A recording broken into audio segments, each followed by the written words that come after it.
हिमालय के नीरव घाटी में एक समय भस्मासुर नाम का दैत्य तप में लीन था। उसका तप इतना उग्र था कि पर्वतों की सांसें रुक जाए और अग्नि भी अपनी ज्वाला समेट ले।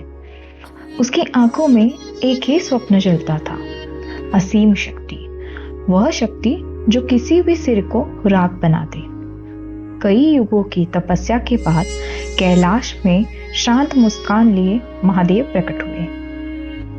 उनकी दृष्टि में करुणा थी, कंठ में नीलिमा और ओठों पर वह रहस्यमय मुस्कान जो सृष्टि को साथ ले।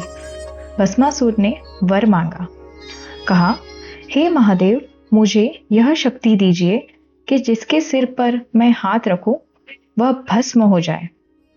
महादेव मौन रहे। मुस्कान और गहरी हुई। उन्होंने तथास्तु कहकर वर दे दिया।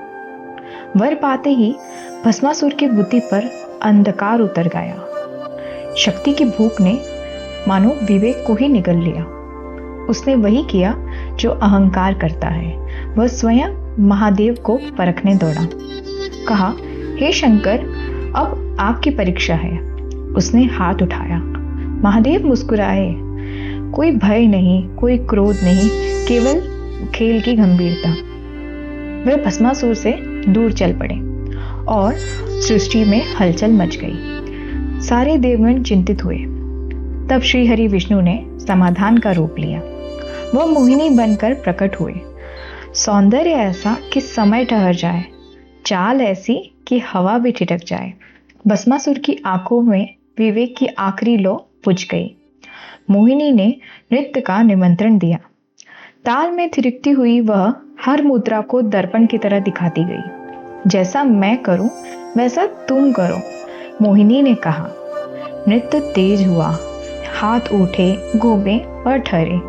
भस्मासुर ने भी वही किया और उसी ताल में उसी क्षण उसने अपना हाथ अपने ही सिर पर रख लिया।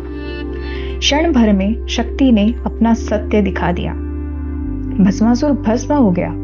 ना कोई युद्ध हुआ, ना कोई शस्त्र उठे, केवल बुद्धि की विजय हुई।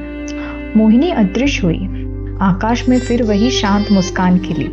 महादेव का स्मित जो संहार नहीं, संतुलन है। वह मुस्कान जो सिखाती है कि शक्ति बिना विवेक स्वयं को ही जला देती है। और कैलाश फिर से शांत हुआ, जैसे मानो कुछ हुआ ही ना हो। इस कथा का ये सार है कि शक्ति मिलना वरदान है, पर विवेक ना हो तो वही शक्ति विनाश बन जाती है। महादेव हमें यही सिखाते हैं कि संसार बल से नहीं, बुद्धि से चलता है। हर हर महादेव। धन्यवाद।